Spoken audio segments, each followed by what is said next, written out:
la tronche que je tire. Bonjour à tous et bienvenue dans les rattrapages, j'allais dire du mois d'août, mais je pense que c'est plus de 2020. Comme je vous avais expliqué dans une vidéo il y a quelques temps, je n'ai pas fait les rattrapages d'avant le confinement parce que j'avais vu très peu de films et j'avais donc décidé d'attendre d'avoir fait le mois d'août pour refaire à nouveau une vidéo sur les rattrapages. Et du coup, c'est pour ça, nous sommes fin août, donc allons-y. Alors, j'ai eu pas mal de nouveaux abonnés depuis mes derniers rattrapages. Du coup, je réexplique un petit peu le principe. Je parle des films que j'ai vus sur une certaine période. Et ce n'est pas dans l'ordre des dates de sortie, c'est dans l'ordre des films que j'ai le moins aimé à celui que j'ai le plus aimé. On est parti ? On est parti. Et on commence avec Spices de Guillaume Ivernel. L'histoire donc du chat espion Vladimir et du rat geek Hector qui se retrouvent à faire équipe un peu forcée, mais qui doivent unir leurs forces pour enquêter sur un viol.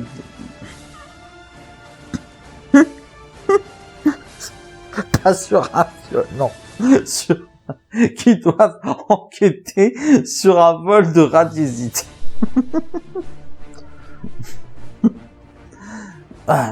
Donc, qui doivent enquêter sur un vol de radiésite, qui est une matière qui contient beaucoup d'énergie, voilà, ce genre de choses. Et c'était nul, mais nul. En termes d'animation, ça va à peu près, c'est pas beau, mais ça fait à peu près le café, donc ça encore ça va. Mais l'histoire, mais les scènes d'action, mais c'est horrible. Le film est bourré d'incohérence scénaristique, non, plutôt de facilité. De facilité scénaristique, mais des facilités tellement grosses que tu ne peux pas pardonner ça. Genre, à la fin du film, il y a, genre, c'est même plus un Deus Ex Machina, voilà, c'est vraiment le truc, mais c'est incohérence totale. Le film n'est même pas cohérent avec lui-même, quoi. Et on retrouve tous les poncifs des films pour enfants, mais de bas étage, quoi, genre une morale sur l'écologie, par exemple, ce genre de débilité. Le film est prévisible à mort. Je m'attendais pas à grand chose pourtant devant ce film, hein. Je m'attendais à un film d'animation sympathique, quoi. Les bandes annonces me vendaient un peu du rêve, mais bordel de merde. En plus, il y a la même habitude qu'ils avaient fait chez il y a le même un défaut que j'ai retrouvé chez Ozzy, la grande évasion, et dans lequel on retrouve genre des personnages, t'as des plans sur des personnages, tu ne comprends pas pourquoi ils font ces plans. T'as l'impression qu'ils avaient besoin de remplir, et donc ça faisait des plans du style où les personnages font juste oh ah i oh ah ou ah ou ah.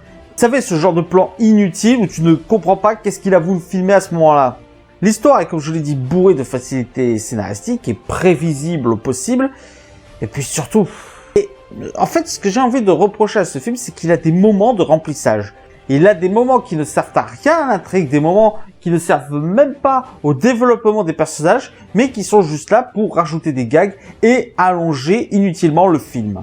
Il y a des manques de transition aussi. Le pire, c'est ça, c'est que t'as des scènes qui ne servent à rien, mais en même temps, ça coupe sur des scènes qui auraient pu être utiles. Genre, à un moment donné, ils découvrent qui est le véritable méchant du film, et la scène d'après, ils sont en prison. Et il y a rien entre les deux. Bref, Spices, un film extrêmement mal maîtrisé. On passe à Mon Ninja et moi de Anders Mattersen.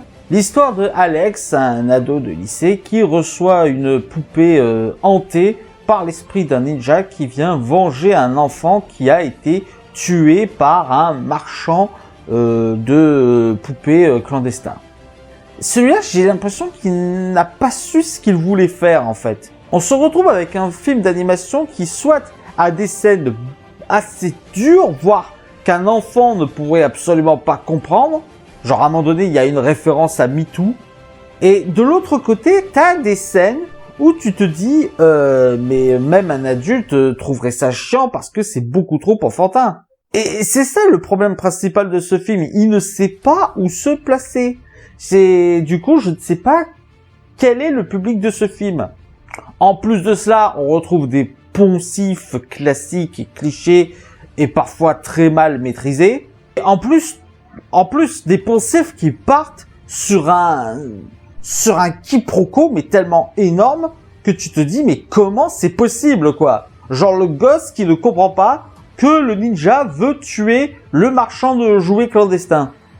Alors que c'est juste l'évidence même, faut être...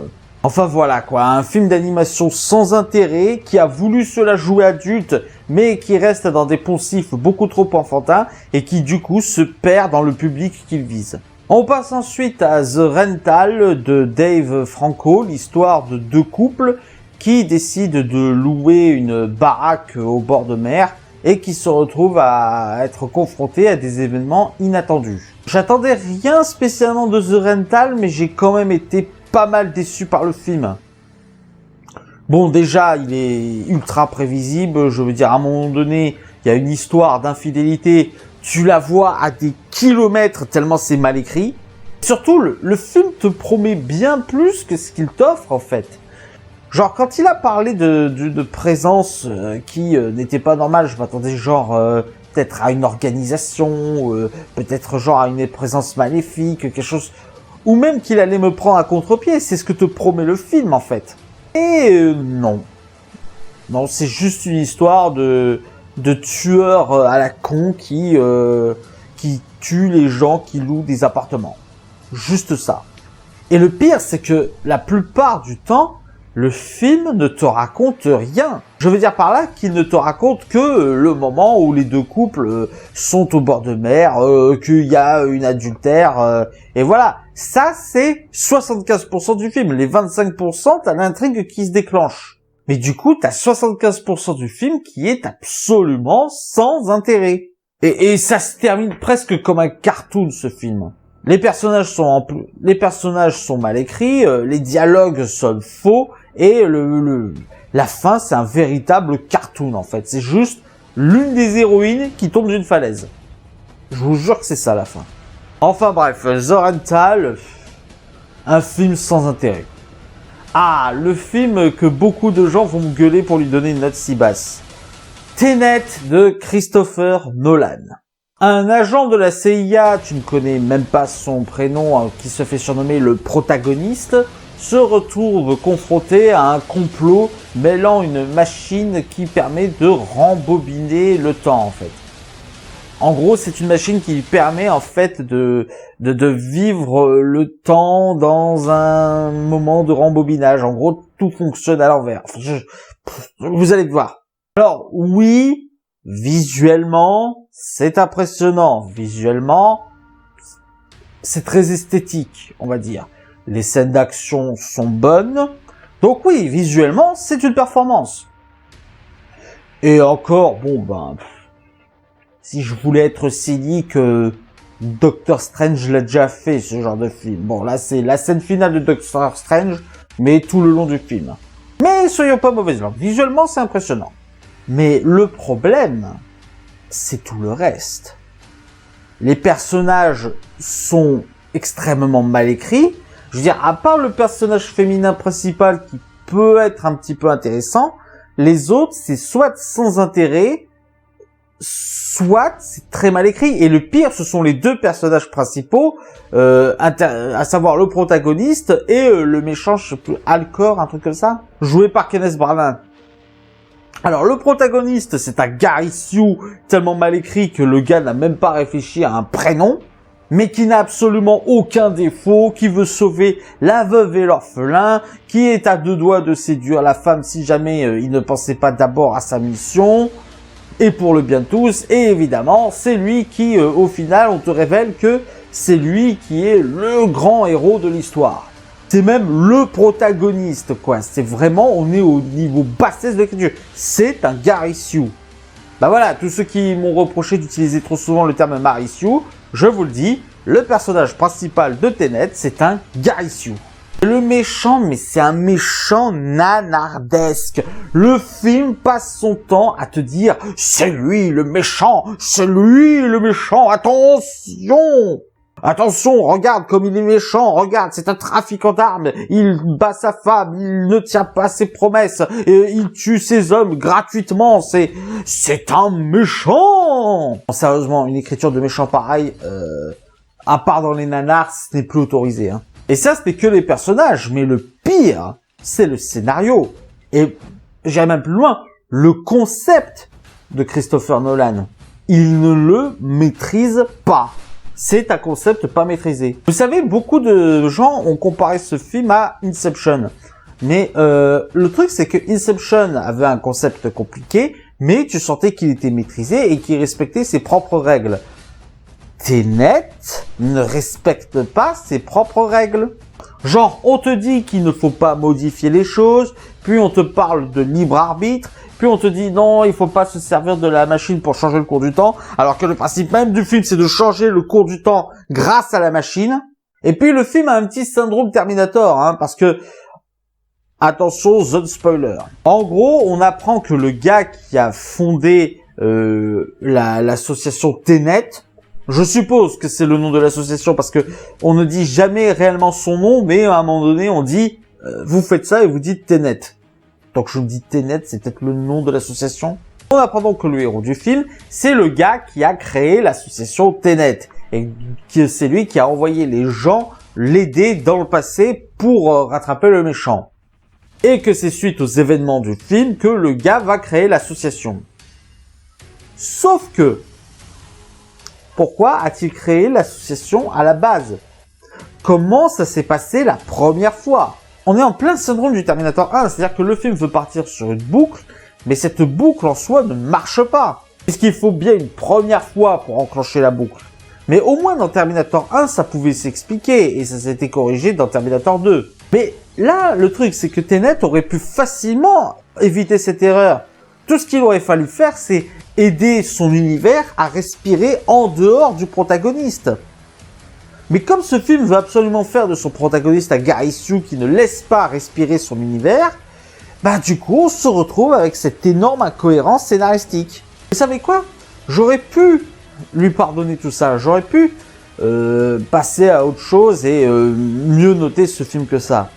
Mais le souci, c'est que Tenet, en plus de tout cela, est extrêmement prétentieux. C'est mon gros problème, c'est que Tenet ne se contente pas de te livrer un film avec un concept et genre oui, non, mais c'est un film d'action un peu débile, donc t'en fais pas. Donc, si jamais il m'avait promis ça, je me serais dit bon bah c'est un film d'action un peu débile, puis voilà. Non, mais le film se dit je suis intelligent, je suis beaucoup plus profond que ce que tu penses. Je suis un film ultra intelligent avec un concept révolutionnaire, tu ne peux pas me comprendre. Et au moment où tu révèles les incohérences, c'est « Mais non, n'essaye pas de comprendre, n'essaye pas de comprendre, ressens le film, ressens le film !» Ouais, parce que si tu essayes de comprendre le film au lieu de le ressentir, tu comprends direct qu'il y a beaucoup de choses qui ne vont pas. Et c'est ça mon problème, c'est que Tenet n'arrête pas d'être prétentieux, et même les fans de Nolan n'arrêtent pas d'essayer de défendre le film avec des excuses, mais... En bref, un film qui, de base, n'était pas bon, mais bon... qui aurait pu juste être oubliable, mais qui par sa prétention devient détestable. Scooby-Doo, donc, film de Tony Cervone. L'histoire donc du Scooby Gang qui se met à la poursuite d'un crime. En soi, le film est débile. Le film est pas intelligent pour un sou, mais c'est Scooby-Doo, c'est un petit peu ce qu'on attend d'un film Scooby-Doo. Je vous avoue ne pas être trop entré dans le film, c'est pas vraiment le genre de film qui me plairait de base, quoi. Mais après, j'avoue que ça peut plaire, ça peut plaire. En plus, il y a pas mal de références à plusieurs autres cartoons de la même génération que Scooby-Doo, genre Satanas et Diabolos, Captain Caverne, ce genre de choses. Et en soi, ça donne un ensemble sympathique, quoi. Mais après, bon... On peut regretter qu'il y ait certains poncifs absolument clichés et absolument débiles. Mais après, est-ce qu'on peut dire que c'est un défaut? Scooby-Doo, c'est à la base une série de dessins animés clichés. Je sais pas. J'ai l'impression qu'ils auraient bien pu faire mieux, notamment avec l'histoire de l'amitié entre Scooby et Sammy. dont on force à un moment donné la séparation, mais c'est extrêmement mal écrit à ce niveau-là. Après, pour le reste, est-ce qu'on pouvait s'attendre à autre chose? Chacun y juge. Moi, personnellement, j'avoue avoir ressenti une légère déception.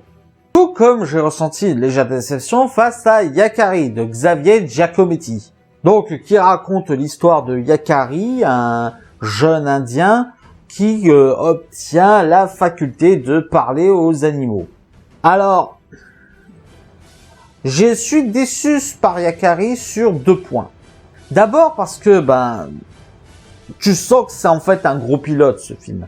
C'est un pilote pour une future série animée. Ça se sent par le nombre de personnages qu'on introduit et qui n'ont pas de suite, par le nombre d'intrigues secondaires que l'on lance et qui se révèlent totalement inutiles. Bref, tu sens que c'est pas un film pour faire un film, mais que c'est un film pour lancer une série. Ce que je peux trouver dommage.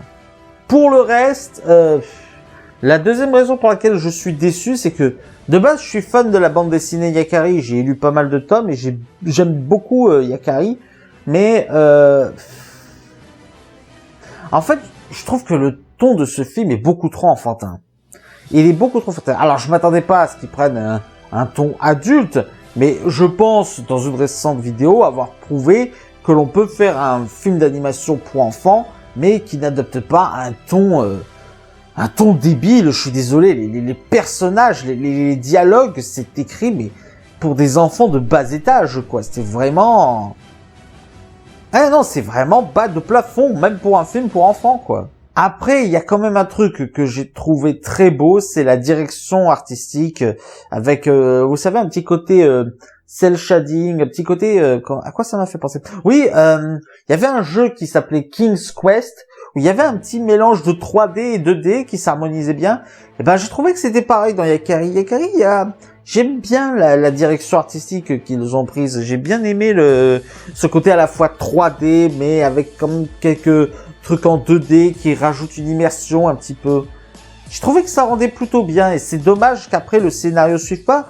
Mais visuellement, je peux pas dire que j'ai passé un mauvais moment devant Yakari.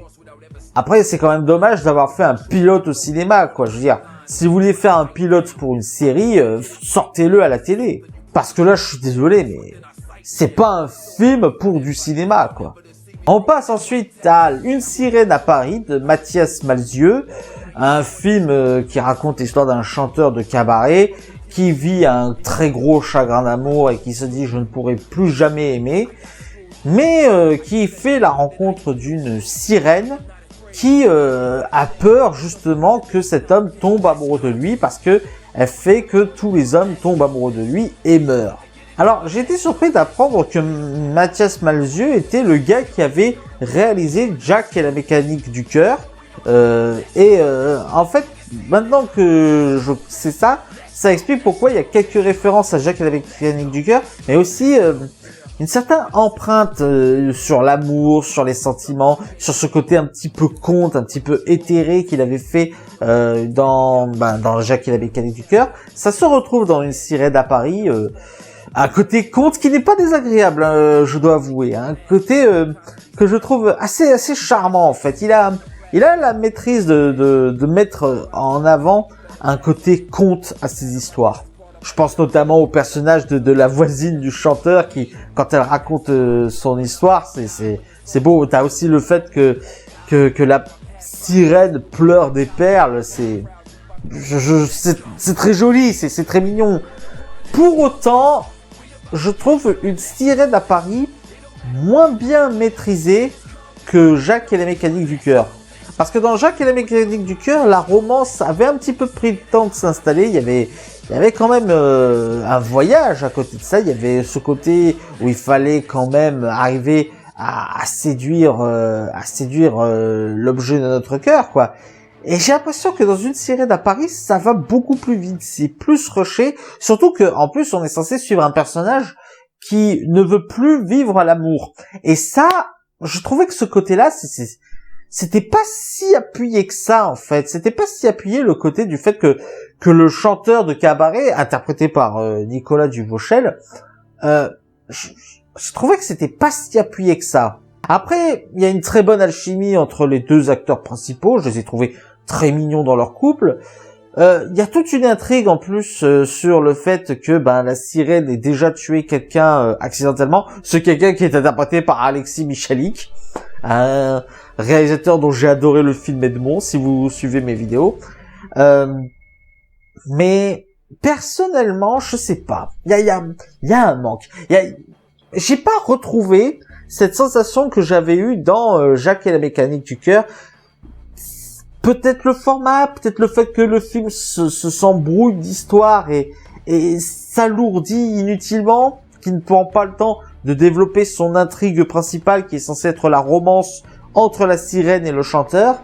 Je sais pas, il y a un manque dans cette histoire, il y a quelque chose qui empêche le film de fonctionner. Mais malgré tout, je peux pas dire que j'ai passé un mauvais moment non plus. C'est pas un petit peu déçu certes, mais j'aime bien quand les films français essayent de prendre des risques comme ça. C'est ce qu'a voulu faire Mathias Malzeu. C'est pas vraiment réussi, mais je sais pas. Quand même une certaine tendresse pour ce film. On passe ensuite à The Demon Inside de Piri Tao, l'histoire d'un père veuf et schizophrène qui, lorsqu'il élève son gamin, se rend compte qu'il se fait hanter par une présence démoniaque. Le mec, il a tout gagné. Alors, c'est pas un grand film d'horreur, ça se veut un petit peu un Conjuring, ça essaie de reprendre les mécaniques. C'est pas spécialement bien fait, il y a plusieurs facilités scénaristiques, il y a plusieurs trucs que tu te dis, ouais, non, c'est pas possible. Le film est prévisible, je me suis attendu à la fin. Malgré tout, je peux pas te dire que je déteste ce film. Je sais pas, je le trouve sympathique dans sa tentative de bien faire, parce que même si c'est clairement, on copie la recette de The Conjuring, je sais pas, il y a une tentative de bien faire, il y a une ambiance un peu gothique qui est installée et que j'aime bien personnellement. Il y a certaines choses que je trouve assez bien amenées, d'autres, même si la plupart foirent, faut pas se mentir, le coup du démon, le coup de la possession, la plupart des choses foirent, mais je sais pas, je peux pas dire que c'est un bon film, je peux pas dire que ce soit un truc super, mais je peux pas dire que je me suis plutôt bien amusé. Je sais pas, c'est le genre de film, je peux pas dire qu'il est bon, mais j'ai pas envie de trop cracher dessus, parce que, je sais pas, ça veut bien faire les choses, ça foire, mais ça veut bien les faire. On passe ensuite à Terrible Jungle de David Caglione et de Hugo Benamozig. L'histoire donc d'un jeune explorateur qui, pour échapper à l'influence de sa mère qui est une riche milliardaire, décide d'aller explorer la jungle amazonienne et se retrouve dans une tribu qui s'attendait pas forcément à celle qu'il avait rêvé. Alors, on m'a beaucoup vendu ce film, comme quoi c'était un super film, c'était une super comédie. Oh, il faut absolument voir Terrible Jungle, Terrible Jungle. Alors, je comprends qu'on fasse de la pub pour le cinéma en ce moment, parce que c'est vrai que c'est pas facile avec la crise du Covid et tout ça. Mais les gars, c'est pas mauvais du tout. C'est très sympathique, c'est très drôle à beaucoup de moments, c'est plutôt bien réalisé. L'humour autour de Jonathan Cohen, c'était juste hilarant. Il y avait le coup, la scène de l'attaque de la boutique était très drôle. C'était très drôle, c'est pas du tout mauvais. C'est pas non plus un chef-d'œuvre. Il y a quand même pas mal de facilités scénaristiques, il y a quand même pas mal de choses qui vont pas, d'intrigues qui se résolvent, mais à la va-vite, quoi. Genre, on sent qu'ils ont rushé le truc. Il y a plusieurs choses qui ne vont pas. Après, je reconnais, c'est très sympathique. C'est très sympathique. On passe un bon moment. Je vais pas mentir. Mais après, est-ce que c'est un super chef-d'œuvre, tout ça? Absolument pas. Absolument pas. C'est pas mal. C'est pas mal du tout. C'est très drôle. C'est pas mal réalisé. Mais bon, c'est poussif. Il y a beaucoup de clichés. Et il y a pas mal de trucs où tu te dis, ouais, bon, ça va se terminer comme ça, et ça se termine comme ça, quoi. Mais bon, après, si vous voulez passer un bon petit moment de rigolade, pourquoi pas. On passe au film Les Nouveaux Mutants de Josh Boone, le film qu'on attendait depuis 2 ans, qui nous disait on va le faire, on va le faire, on va le faire. Eh ben ça y est, c'est fait, on l'a. Les Nouveaux Mutants de Josh Boone, l'histoire de Dani, une jeune mutante qui se retrouve dans un hôpital où elle va découvrir ses pouvoirs, accompagné de 4 autres mutants et d'une infirmière un peu bizarre. Alors, ça nous a été vendu comme un film d'horreur super-héroïque. C'est comme ça que ça nous a été vendu depuis longtemps. Josh Boone, le réalisateur, nous assure que c'est son montage original, qu'il n'y a pas eu de reshoot, tout ça. C'est pas un film d'horreur. C'est même pas un film d'épouvante. Je veux dire, c'est juste un film de super-héros, peut-être un peu plus sombre que les autres films, mais c'est pas du tout un film d'horreur, en fait. Je pense qu'ils ont voulu vraiment faire un film d'horreur. Je pense que Josh Boone voulait vraiment faire un film d'horreur. Le gros souci, il y a juste 2 gros soucis avec ça. Le premier gros souci, c'est que, en fait, c'est des super-héros.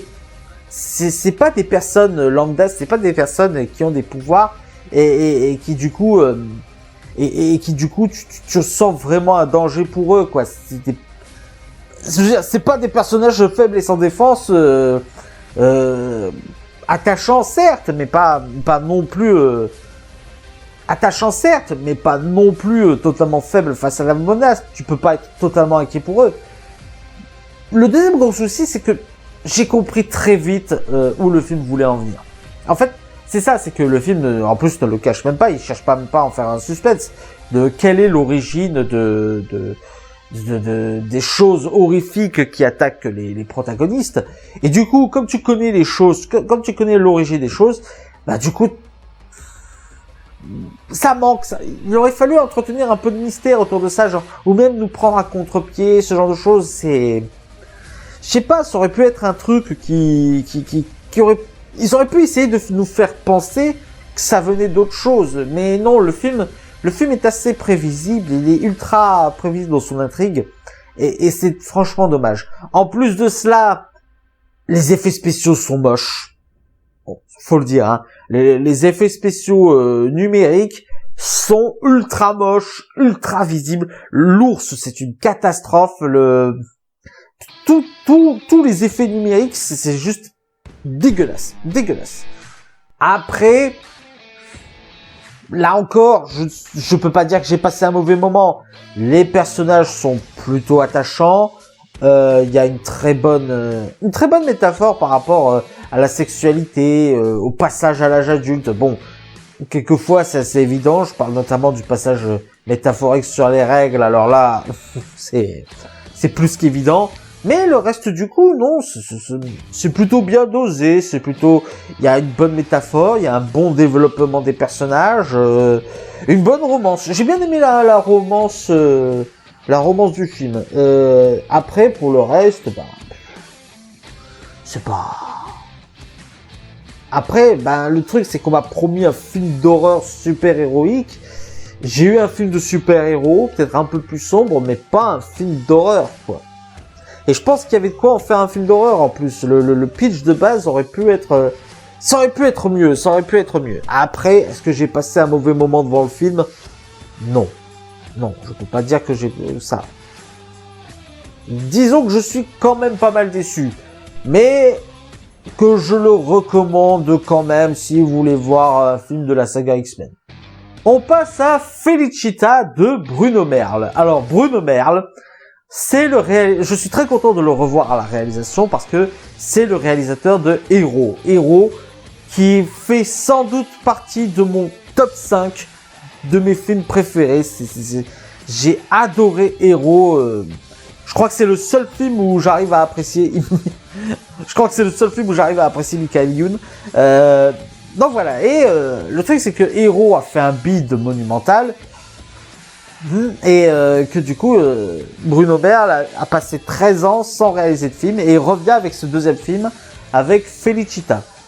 L'histoire d'une famille, donc d'un père, d'une mère et de leur fille, qui sont des SDF, qui n'ont pas de chez eux et qui passent leur temps à squatter des maisons, à passer de baraque en baraque, à commettre quelques petits délits pour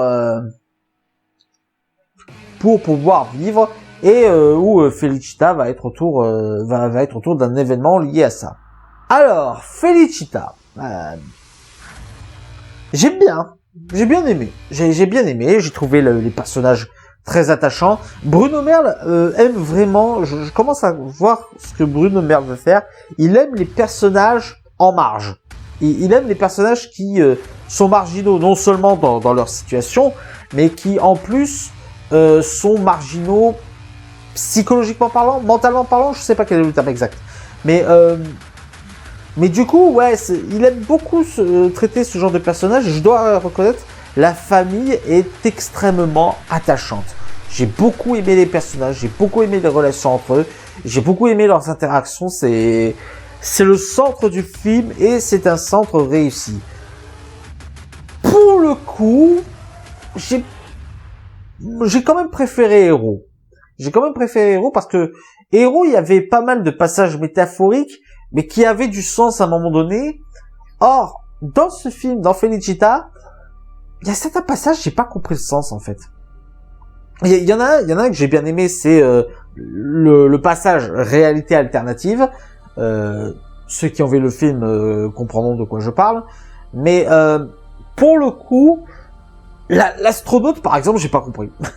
C'est un ami imaginaire, mais je veux dire, tu comprends que c'est un ami imaginaire, mais le truc, c'est que la fille, on te la montre jamais vraiment passionnée d'astronomie. J'ai pas compris le coup de l'astronaute, qui en plus est un caméo où je m'y attendais pas. Je suis en train de me dire quoi, mais je sais pas, je trouve moins impactant émotionnellement que Héros. Mais voilà, le truc, c'est que je le compare à Héros. C'est ça aussi mon souci, c'est que je le compare à Héros qui pour moi est un chef-d'œuvre. Mais je sais pas. En plus, la fin du film, je l'ai pas trouvé si émotionnelle, si percutante que ça, la fin du film, quoi. Enfin, la fin du film, je parle vraiment de la dernière scène, parce que la scène juste avant, qui provoque la scène finale, ouais, pas de souci.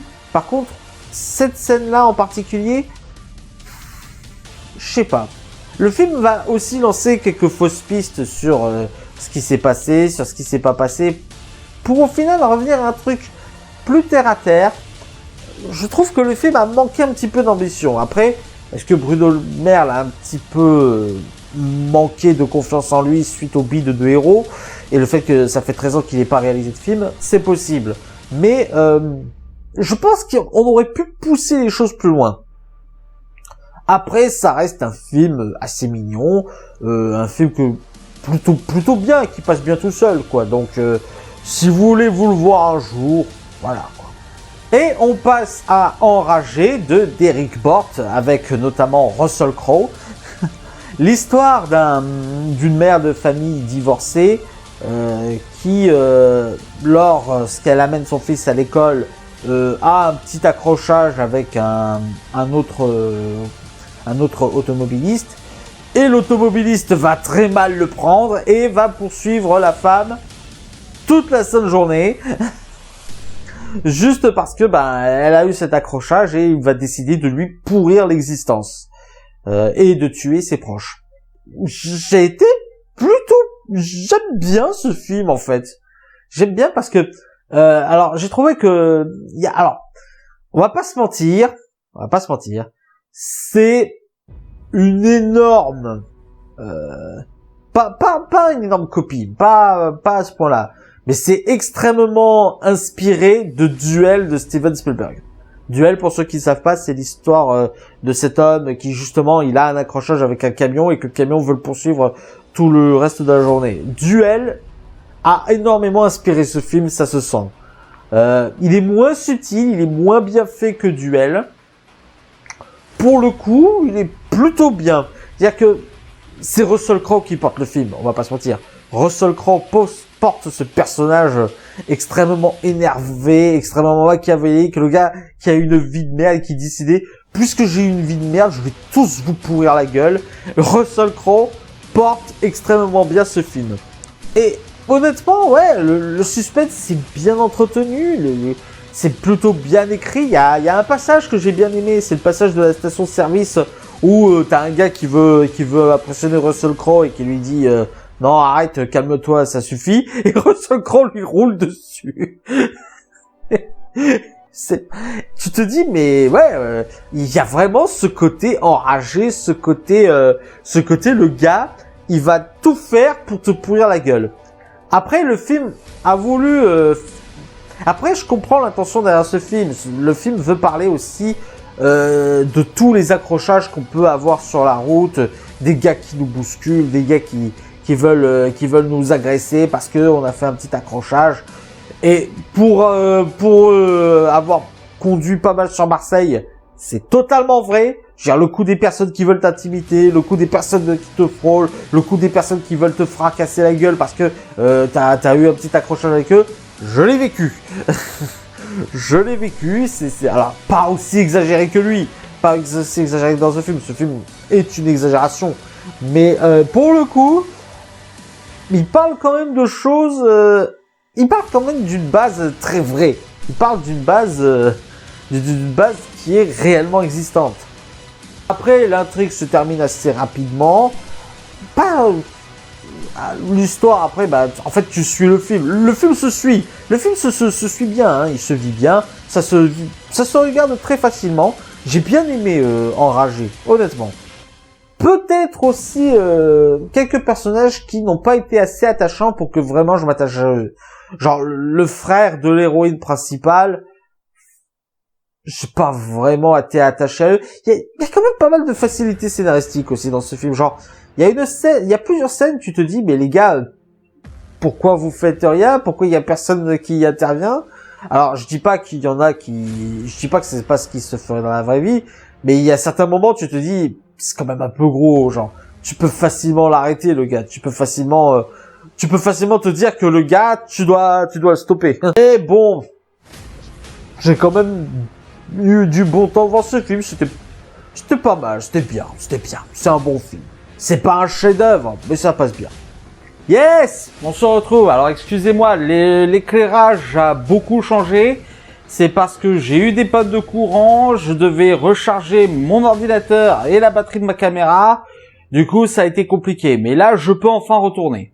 On était donc à Mignonne de Maïma Doucouré. Donc l'histoire de Amy, une fille venant d'une famille musulmane, qui voit son père se marier avec une autre femme dans le cadre de la polygamie et qui pour s'émanciper va intégrer un groupe de danse de jeunes filles de son âge, à savoir que Amy est une jeune fille de 11 ans, que les autres filles ont à peu près le même âge, et qui vont faire des danses ultra sexualisées, ultra suggestives, ce genre de choses.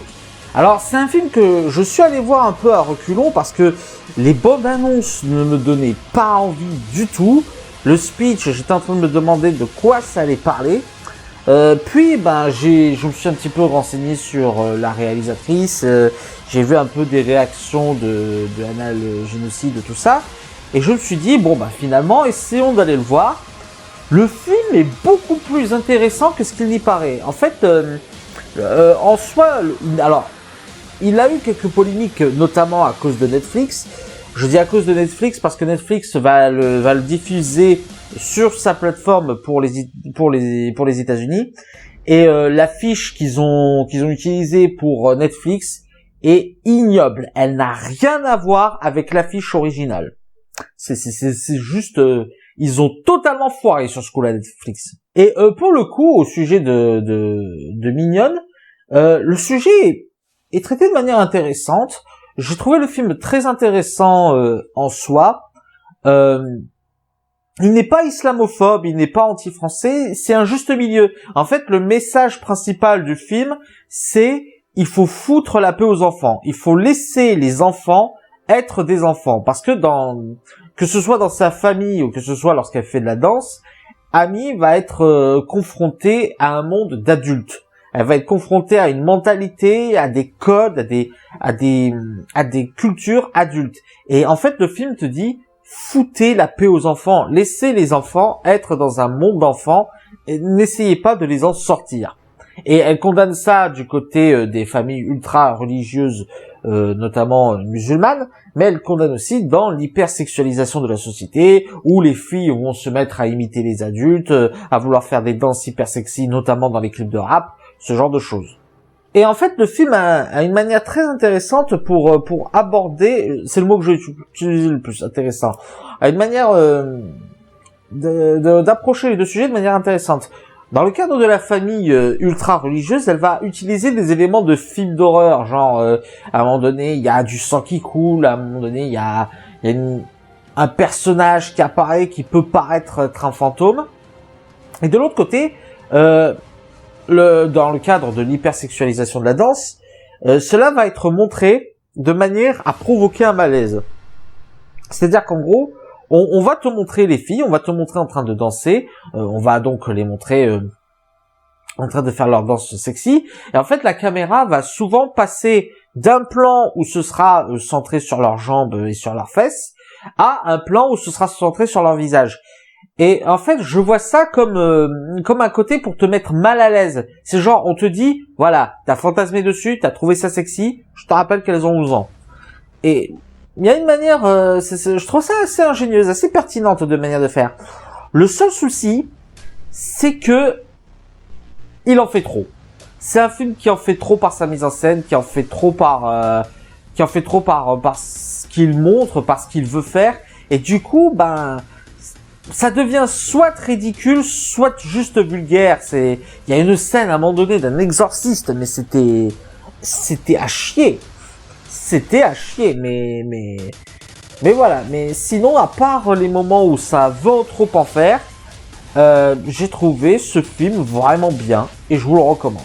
On passe à Greenland de Rick Roman Vaughn, donc l'histoire d'un père de famille qui, avec sa femme et son fils, vont essayer de rejoindre un abri parce que la Terre est frappée d'une pluie de météorites. Et très franchement, je n'attendais pas grand-chose de ce film. Je pensais que ça allait être un truc nanardesque, notamment parce que l'acteur principal du film, c'est Gerard Butler. J'aime bien Gerard Butler en plus. J'aime bien Gerard Butler, mais c'est vrai que depuis quelques temps, il ne tourne quasiment que dans des nanars, quoi. J'aime bien cet acteur. Il se donne à fond pour les rôles qu'il fait. Mais faut reconnaître, moi, quand je le vois, les films dans lesquels il joue, je me suis dit, mais mec, t'as quand même des choix de carrière douteux, Mais voilà, donc voilà, je pensais que pareil, ça allait être un film nanardesque. J'ai été agréablement surpris. Non, pour un film catastrophe, j'ai trouvé bien pensé, j'ai trouvé assez intelligent, j'ai trouvé qu'il exploitait des thématiques, des procédures assez cohérente, assez pertinente avec ce qu'il traite. Et très franchement, franchement, le Greenland, ça a été une très agréable surprise pour moi. Un très bon traitement de son sujet. Les personnages sont hyper attachants.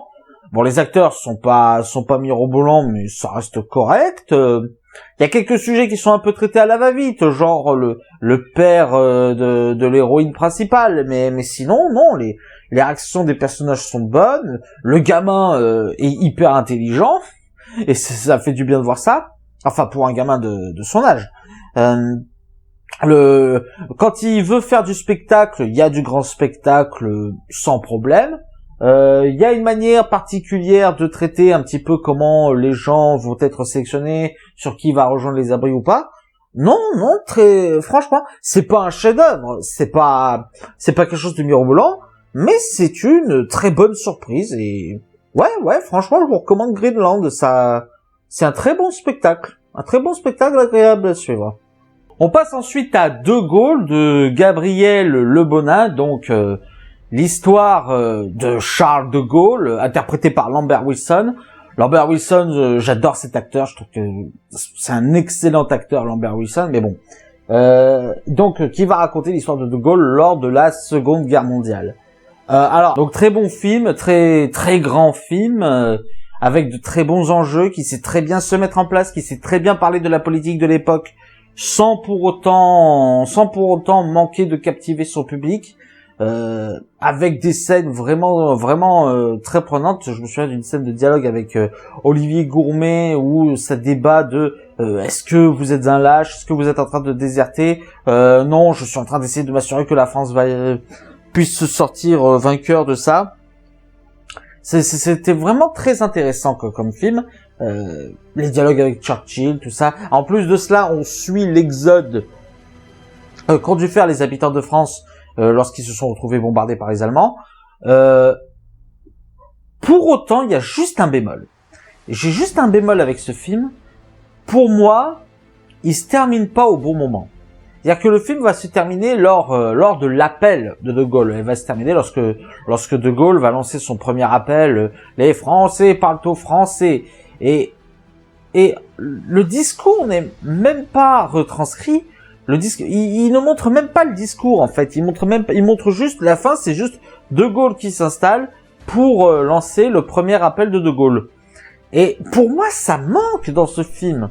Pour moi, ça manque. Pour moi, De Gaulle, on ne montre pas De Gaulle accomplir son objectif, qui était de lancer cet appel, qui était de lancer cette mobilisation à la résistance. Et pour moi, non, le film se loupe à ce niveau-là. C'est dommage, tout le reste, il est grand, il est majestueux, il est intéressant à suivre, mais au dernier moment, ça va pas jusqu'au bout. J'ai trouvé ça vraiment dommage. Mais sinon, ça reste effectivement un très grand film. Je vous recommande si vous avez l'occasion.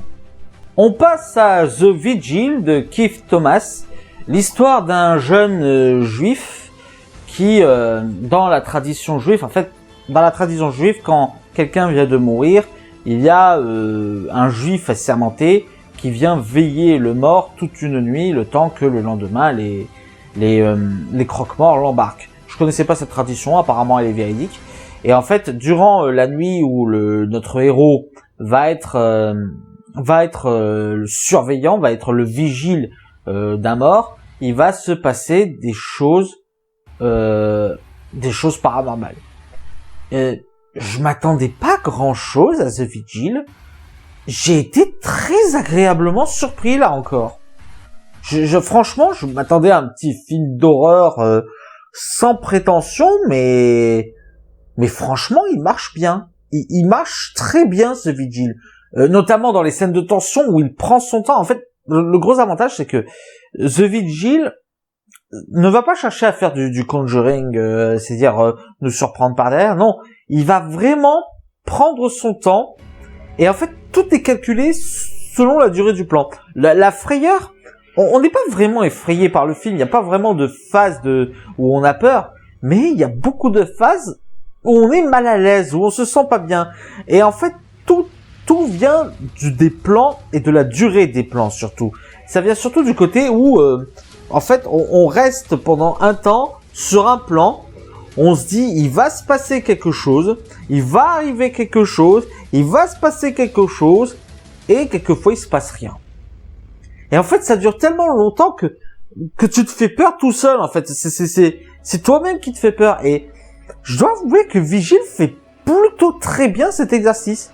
Il y arrive très bien à créer cette tension, à créer cette ambiance malaisante. Non, j'ai plutôt bien apprécié. Alors, j'ai trouvé que les sujets aux alentours étaient un peu, on va dire, superflus, genre la foi envers la religion juive, le démon en soi, la manière de le tuer, elle est totalement anticlimatique. En soi, il y a pas mal de défauts dans ce film. C'est pas un grand film.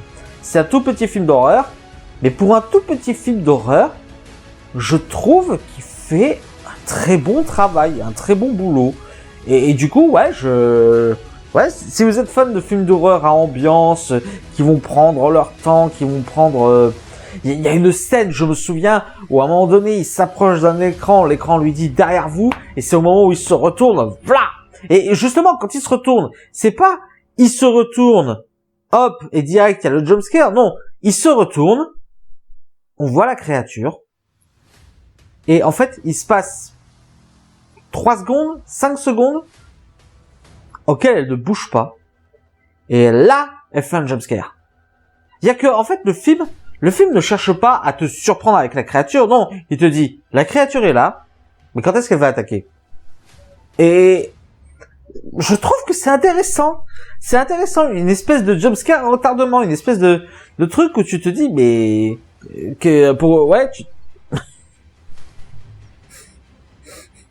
tu me gênes un peu, Lucius.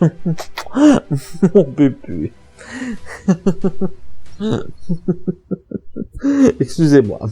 Je disais, c'est vachement, du coup, c'est très intéressant, cette espèce de jumpscare à retardement, cette espèce de truc que ça te fait d'abord une première frayeur, et ensuite, ça t'envoie réellement le jumpscare, non, franchement, j'ai trouvé ça vachement cool comme manière de faire, et j'ai été très agréablement surpris par The Vigil. Toi aussi, hein? Toi aussi, t'as été agréablement surpris, hein? Hein? Gros chat. T'es un gros chat. T'es un très gros chat. Et en parlant d'excellentes surprises, on va parler de The Hunt de Craig Sobel. Je m'attendais à détester ce film. Alors, c'est l'histoire d'un groupe de riches bourgeois qui chassent des prolétaires. Et en fait, parmi les prolétaires, il y a une femme qui est une psychopathe qui va se mettre à se venger sur les bourgeois. Comme je disais, je m'attendais à détester ce film. Je m'attendais à me dire que ça allait être de la merde, que ça allait utiliser des poncifs, tout ça. Et au final, j'ai adoré. J'ai adoré parce que, alors pourtant, je n'aime pas le gore. Hein, c'est vraiment quelque chose. Je ne supporte pas le gore abusif dans les films. Mais pour le coup, même si le film est gore inutilement, j'ai beaucoup aimé The Hunt. C'est-à-dire qu'il sait être surprenant, il sait te surprendre dans les décisions qu'il prend. Pour donner un exemple, on pense que les bourgeois, ce sont juste des bourgeois qui veulent chasser des pauvres. Et en fait, moi, sur le moment, je me suis dit, c'est bon, ils ont pas pris de noirs à chasser parce que le film se voulait politiquement correct, tout ça. Et en fait, non. En fait, c'est parce que les bourgeois en question, ce sont des SJW, et que les SJW veulent tuer des gens qu'ils estiment problématiques sur les réseaux sociaux. Et en fait,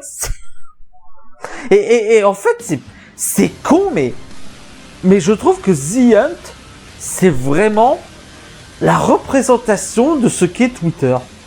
De ce que sont devenus les réseaux sociaux sur lesquels t'as d'un côté les fachos qui vont dire que c'est des complots, et de l'autre côté les SJW qui vont dire mais puisque c'est comme ça on va les zigouiller parce qu'on est les gentils nous. C'est vraiment ça m'a surpris de ce côté-là, et c'est beaucoup plus intelligent qu'on le croit, c'est beaucoup plus à un moment donné, pour expliquer à quel point ils sont en train de chercher quelles personnes problématiques ils vont viser sur les réseaux sociaux, lesquelles ils vont abattre, tout ça. Et à un moment donné, il y a une personne qui a dit des propos problématiques, mais qui est noire.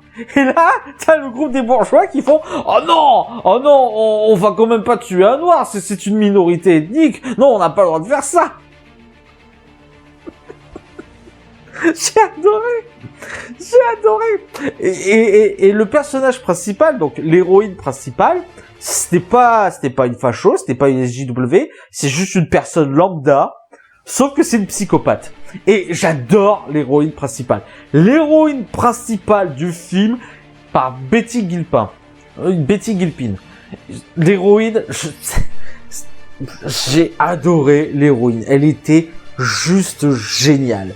C'est pas l'héroïne, c'est pas genre la fille parfaite ou qui va adopter le mental.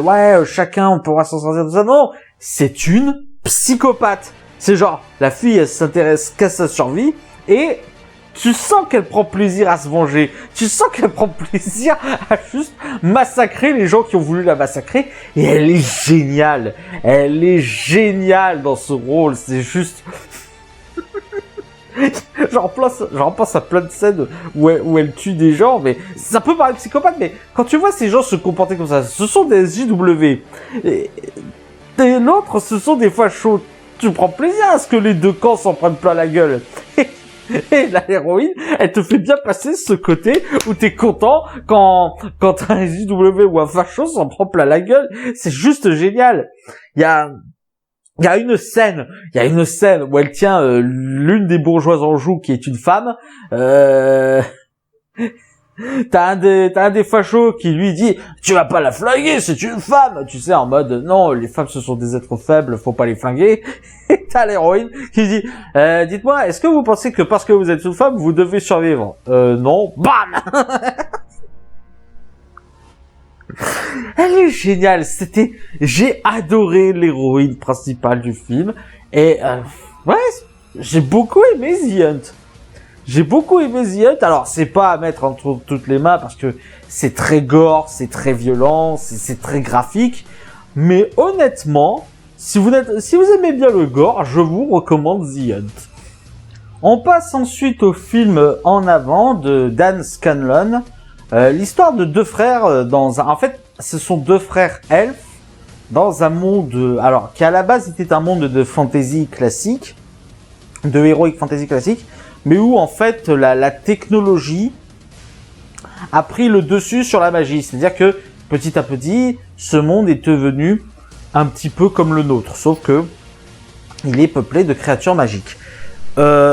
Et en fait, dans ce monde-là, t'as deux frères, dont l'aîné est un geek, qui trouve une pierre permettant de ramener à la vie leur père. Sachant que le cadet n'a jamais connu leur père, et en fait ils vont se servir de la pierre et d'un bâton unique pour maîtriser la magie, pour tenter de ramener leur père à la vie. J'ai adoré En avant. Alors c'est un Pixar, j'ai adoré la thématique. Alors en plus les histoires fraternelles, j'adore beaucoup. J'adore les histoires fraternelles. J'adore quand les histoires se passent entre deux frères. Et en fait, ce que j'ai trouvé de super, c'est toute l'émotion marche, toute la relation entre les deux frères marche. Il y a tout un côté où il y a pas vraiment de rivalité, il y a pas vraiment où les deux sont à la base rivaux. Non, les deux s'adorent, les deux s'aiment. Ils sont juste pas les mêmes passions, mais ils se complètent, je trouve. Ils se sont bien complétés. Il y avait tout un côté où le grand frère lui veut retrouver son père qu'il a connu, et où le petit frère veut retrouver son père qu'il n'a jamais connu. La fin est assez crève-cœur à ce moment-là. Quand tu t'es attaché aux deux personnages, la fin est assez crève-cœur, mais je trouve que émotionnellement ça m'a pris. En avance, ça m'a bien pris émotionnellement. L'histoire, évidemment, a quelques scènes humoristiques qui sont juste géniales. Le rapport entre notre monde privé, le mélange entre le monde réel entre guillemets, le monde moderne, voilà, et le monde Heroic Fantasy, ça marche plutôt bien, je trouve, notamment sur l'adversaire de fin, qui je trouve est à la fois badass et drôle à voir. Non, franchement, j'ai beaucoup aimé. J'ai beaucoup aimé aussi tout ce côté initiatique, tout ce côté apprendre à avoir confiance en soi, savoir être soi-même, ce genre de choses. J'ai trouvé que ça fonctionnait très bien. Peut-être que certains sujets sont un peu trop survolés. Peut-être que certains sont un petit peu genre l'aventure avec la mère qui essaye de retrouver les deux frères, mais encore c'était plutôt bien, c'était plutôt rigolo, c'était plutôt plaisant, c'est moins profond que le reste, mais ça reste vraiment de très bonne facture. J'ai beaucoup aimé En avant. Après, pour le lier avec l'univers Pixar, la Pixar théorie, qui dit que tous les univers Pixar sont liés, je suis en train de me dire, si on veut lier ce film à la théorie Pixar, est-ce que ce serait pas impossible? On sait que on sait qu'il y a eu la guerre sombre et que quelques décennies plus tard, lorsque les humains sont revenus sur Terre, ils ont évolué en étant des monstres, mais ils ont dû tout repartir à zéro. Ils ont dû tout refaire à zéro pour donner de la magie, et qu'ensuite ils ont évolué en monstres de Monstres et compagnie. Je dirais, c'est ma théorie, Pixar théorie, je dirais que ce film se situe entre Wall-E et Monstres et compagnie, où en fait, les monstres que l'on voit, ce sont les humains, mais à un moment donné, où les humains, devaient tout refaire, et justement, où ça a réadopté la magie. Ça a adopté à nouveau la magie, et la magie qui a transformé en technologie, dont on s'est servi pour créer les portes, pour mener vers les dimensions, pour mener dans le passé, pour faire peur aux enfants. Ça me paraît... Alors forcément, la théorie Pixar devient de plus en plus difficile à défendre parce que, je sais pas, apparemment les gars derrière Pixar ne veulent pas appuyer cette théorie. Malgré tout, j'aime bien quand même me dire si c'est vrai, où est la théorie Pixar, où est-ce qu'elle se situe, ce genre de choses. J'aime bien me dire ça, et je pense que faire ce film entre Wall-E et Monstres et compagnie, ça peut donner quelque chose. Une vidéo sur la Pixar Theory serait pas mal, ça, tiens. Enfin, le dernier film de ce rattrapage, donc, si vous avez suivi, c'est le film que j'ai préféré parmi tous ceux que j'ai vus pour l'instant. Petit Pays, de Éric Barbier. Alors, Éric Barbier, c'est le mec qui a réalisé La Promesse de l'Aube, film que j'avais adoré, j'ai chialé devant La Promesse de l'Aube, et Petit Pays m'a une nouvelle fois foutu un énorme coup de poing. Ça m'a donné envie de m'intéresser à la filmographie d'Éric Barbier parce que je sais pas, ça fait 2 films que je vois de lui, 2 films qui me mettent un véritable coup de poing dans la gueule. Et Petit Pays, c'est fort, c'est très fort. Bon, ça parle déjà de quelque chose que l'on ne connaît pas. Alors, pour vous expliquer l'histoire de Petit Pays, ça se passe dans le Burundi, qui est un pays jumeau au Rwanda, qui contient lui aussi comme ethnie les Tutsis et les Hutus. Et en fait, dans le Burundi, en fait, on va suivre le moment du génocide qu'on dit qui a lieu en Rwanda, mais qui a également lieu au Burundi, un génocide entre les Tutsis et les Hutus. Et en fait, on suit parmi eux un enfant qui s'appelle Gabriel. Gabriel qui a un père blanc et une mère Tutsi rwandaise. Je dis ça comme si c'était une ethnie. Non, le père est français et interprété par Jean-Paul Rouve. Qui interprète la mère déjà? Isabelle Cabano, donc.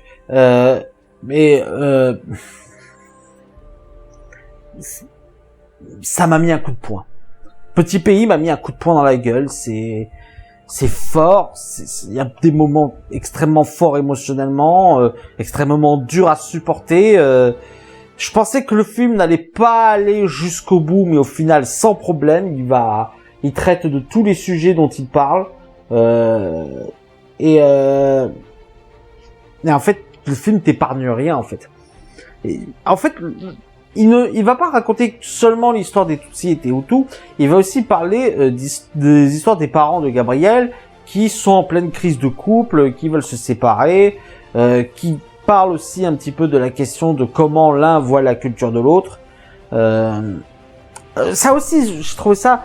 J'avais un peu peur sur le traitement du racisme par le film, mais en fait, il traite le racisme de manière complète. Il le traite de manière vraiment intelligente, complète, totale, en adoptant tous les points de vue. Et ça parle aussi bien du racisme entre les blancs et les noirs que du racisme envers les Tutsis et les Hutus. Et justement, y a pas, en fait, on te montre bien qu'il n'y a pas de gentils, il n'y a pas de méchants, et surtout que, en fait, c'est beaucoup plus compliqué qu'on peut le penser, et le film te prend aux tripes, parce que, en fait, ce à quoi sert le film sur la famille de Gabriel, c'est aussi de te permettre de t'attacher au personnage, et du coup, tu ressens encore plus les horreurs qui leur arrivent. T'as encore plus pris dedans, et le pire dans tout ça, c'est que